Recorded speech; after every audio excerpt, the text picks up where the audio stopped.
they also sometimes make deals over the particular important strategic checkposts leading to the city.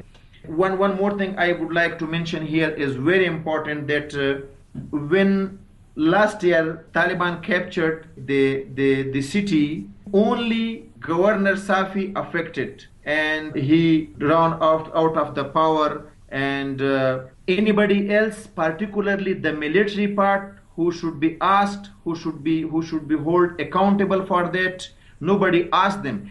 And this is because of the political differences, this double-headed government. This is what happened because of that. Thank you very much, Mr. Kamal Safi.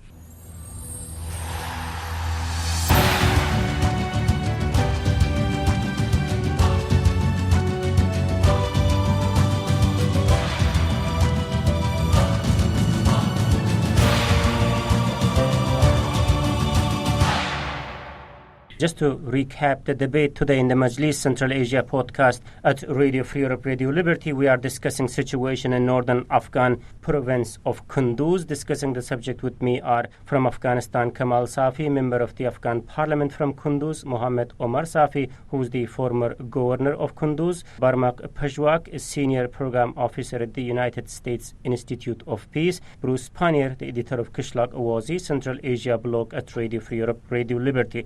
I am Mohammed Tahir, host of the Majlis here in Washington, D.C. Gentlemen, welcome back to the Majlis. So let us talk a little bit about Kunduz from Taliban's perspective. Yes, we understand various causes behind the lack of moral of the soldiers to resist against the militants. So talking about the Taliban's perspective, why it is so important for them. I see Kunduz's neighbors like Samangan having no serious challenge. Takhar relatively doing better compared to Kunduz. What is reason of the Taliban's focus on Kunduz? Who would like to take this question? Mr. Omar Safi? Yes. See, there are a few reasons that Taliban prefer this, considering their previous long history of Taliban's support from the same area and their familiarity with the geography. And most importantly is their recent ties with the Russian, to keep this as a buffer zone for Russian to prevent ISIS infiltration to a former Russian state like Tajikistan, which is the most vulnerable, and the Uzbekistan and some other. So if you look at the two provinces, the three provinces which are more vulnerable. Omar Safi, let's clarify this. You are saying that the reason why Taliban is focused in Kunduz is because of their connection to Russia? Exactly. They have now very good ties with the Russians, and the areas that the Russians are very much concerned are the Tajikistan and Turkmenistan. That's why there is serious problems in Faryab and Badghiz, and also serious problem in Badakhshan and Kunduz, because these are the places where Russians are interested to strengthen Taliban, through which they could stop infiltration of the ISIS to the other side. The Russians are also suspicious about the American and the local, our central government intention about this. I was even interrogated and told several times that there is no intention from the government time when I was the governor by some Russian, officials. So they are really concerned, and you might have heard their, the Russian ambassador statement as well several times in the media. But also there are some other things as well. As I previously said that illegal armed groups and also Kunduz, very famous as a center of the factionalism, warlordism, and racism in the area, in the north. So that's also one of the cause that most of the warlords try to keep themselves stronger there and have continuous contact with different big international players. And they drag in other activity that is going on. It's also another things. If you see the Helmand, and then from Helmand to Maidan Wadag, and then Baghlan, the whole roads, Bamiyan and all the Talau Barfak and this Ghorband and the routes of the drug mafia. If you see this routes is also highly insecure routes, and because the drug mafia also wants to have problems in the area, to weaken the security situation, and that's why they want to have their own businesses also in this kind of situation. Interesting, Governor Safi. Who wants to take this question? I mean, Bruce, maybe you. Do you agree with Mr. Safi's argument that the Taliban has increased presence in the bordering areas of Afghanistan might be as a result of their alignment with Russia? I don't know if I'd go so far as to agree. I don't have as many facts as Mr. Omar Safi does, so it would be harder for me to say. But I do know from Tajik media that they have reported that last year Russian officials flew local Taliban commanders to one of the military bases used by the 201st Russian Division in Tajikistan for talks, and that there was a feeling that, or some of the information kind of gave you the impression that the Russians had been speaking to them about countering ISIS in northern Afghanistan. And I've heard other Afghan officials talk about this too, that they thought that some of the resistance the Taliban was able to show to government forces was due to the fact that, according to these Afghan officials, that the Russians had actually even given weapons to some of these Taliban groups, and that's why they were able to hold out in some of these northern districts so well against the government forces, even when government forces had air support. Where this information is coming from, Bruce? That was from Tajik media, actually. That was Asia Plus was one of the, and that's an independent media outlet in Tajikistan, but other media outlets picked up the same story that were more toward the government side too. And of course, Tajik officials were very upset about this because they weren't informed or present, obviously, at these meetings. I believe it was the Russian ambassador in Kabul who confirmed that, in fact, yes, they had met with Taliban and they had met with them on Tajik territory, technically, Russia's military bases in Tajikistan, and that the Tajik government had been excluded from these meetings.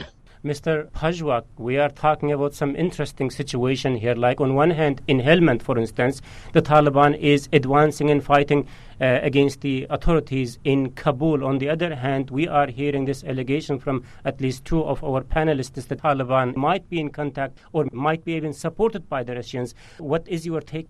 Thank you for the question. While I've heard the same news or information as Mr. Bruce Pannier said, that there are not a substantive basis to confirm those reports, but the situation in Kunduz cannot be studied in isolation from the situation elsewhere in Afghanistan. While there are external elements involved in the conflict, I think we should also consider that Kunduz, unfortunately, is practically a divided province. It is divided among a few power brokers, warlords, and a patronage system that could be traced all the way to Kabul. Mr. Safi, the former governor, alluded to some of those issues in his discussion today.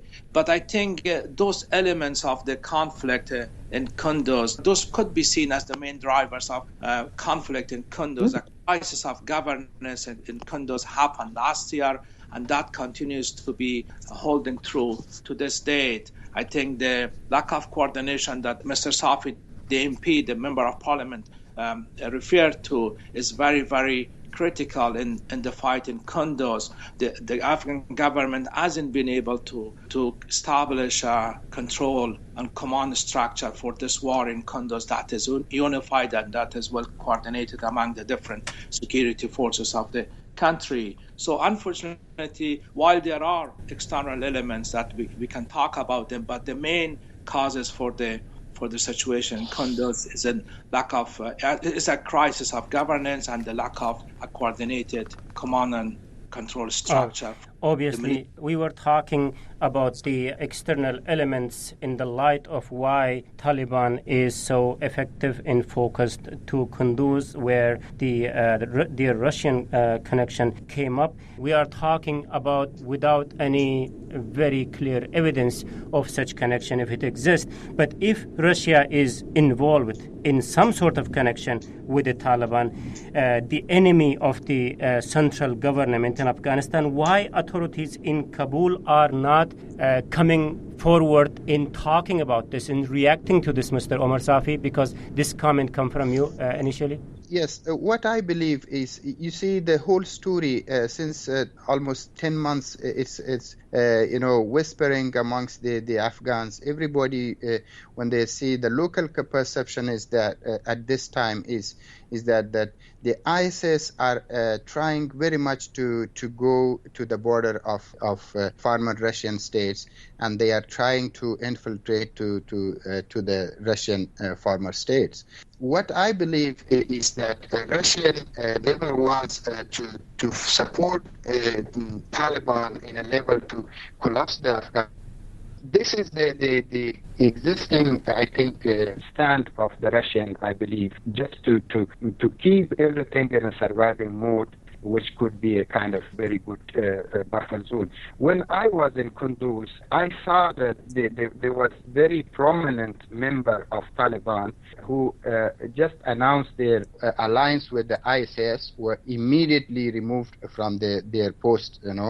Example was the Jundullah party, which was removed from Baghlan and Kunduz, and they escaped from these places. Most of them were disarmed at that time. May 2015, we were witness of some Chechenese and some Uzbek Mujahideen and the Tajik. But after that, when the ISIS, announced their presence, they were removed from the Taliban. So looks like that they have, some sort of agreement with the Russians, and you have seen the good example was that Mullah Mansour's case, who was coming from Iran, a very close ally of the Russian. So and a country which has very broad experience of supporting such kind of guerrillas forces, like during jihad time, Iran was one of the host country who was helping and training and supporting the Mujahideen to fight against the Russia.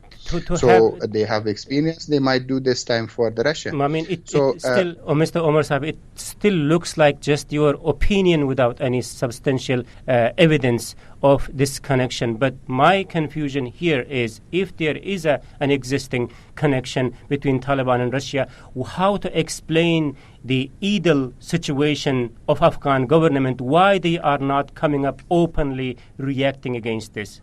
I don't know. One of the reason I believe could be the existing situation of the Afghan government. Afghan government has a very fragile situation inside themselves. They are not good amongst themselves.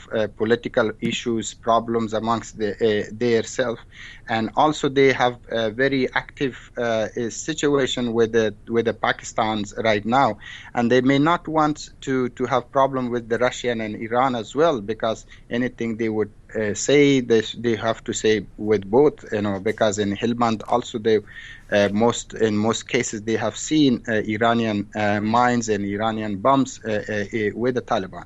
So I believe the Afghanistan government current internal problem and their weaknesses could cause not to raise their voice. And also, I think the other issue is, if we think only just from the military point of view, see, the Kunduz is around 800 kilometers away from the logistic bases of the Taliban, which is maybe Quetta or southern Afghanistan or Waziristan. But how can this fight, these kind of ammunition and all these things, could be provided for the Taliban? So it looks like they have some kind of internal arrangement or some arrangement from the nearby location, which could be Tajikistan and other places. I was doing a risk assessment 3-4 months on Kunduz. In one of my research model, I was told clearly by some of the Arbakis that they have seen some huge ammunition, ships coming from the Tajik side to the Taliban side to distribute. They were saying that they were the ammunition they have seen by their eyes. The local, Arbakis. Okay, Mr. Kamal Safi, what is your information about the allegations that we are talking about? That is theoretical at the moment. So do you know any connection between Russia, the cross-border elements, and the Kunduz side? You know that Kunduz has a long border with the Central Asia states. And we also know that the regional interests have been changed, and there is a lot we are the witness of a lot of changes in the whole region, and our eastern region and our eastern part, western part, north and south. And we also know that Taliban have, in a sense, international community supports, particularly from our neighbors, not only from the Russian states, from others as well. We also cannot deny that some of local commanders, apart from the Taliban, have frequent visits of the Central Asia states, and there are changes in the policies and changes in the interests. And on the other hand, Kunduz is also extremely important location for the whole north as well. It's a key point to the right side and to the left side of the north. Another factor I would like to mention is that Kunduz is an easy food in terms of destabilizing or creating a headache for the central government, in a sense that there are a lot of illegal armed military groups and a lot of warlords, and it's a drag route to the Central Asia and then to the Eastern Europe, then to the Western Europe as well.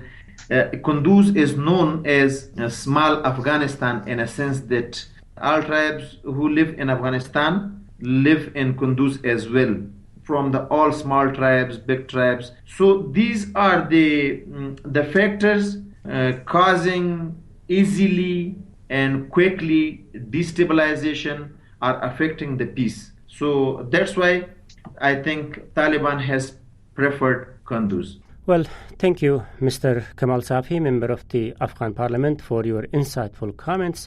Here I should say that the Taliban are not only strong in Kunduz or some other parts of the northern Afghan provinces bordering former Soviet Union, they are also advancing in several fronts in Helmand province, which has no border connection to Central Asia. So with all the respect to the opinions of our panelists behind Taliban's possible advance in northern Afghanistan and on their possible connection to Russia, it seems that the situation has lots of confusing elements without any concrete answer or clear evidence leading to any specific direction.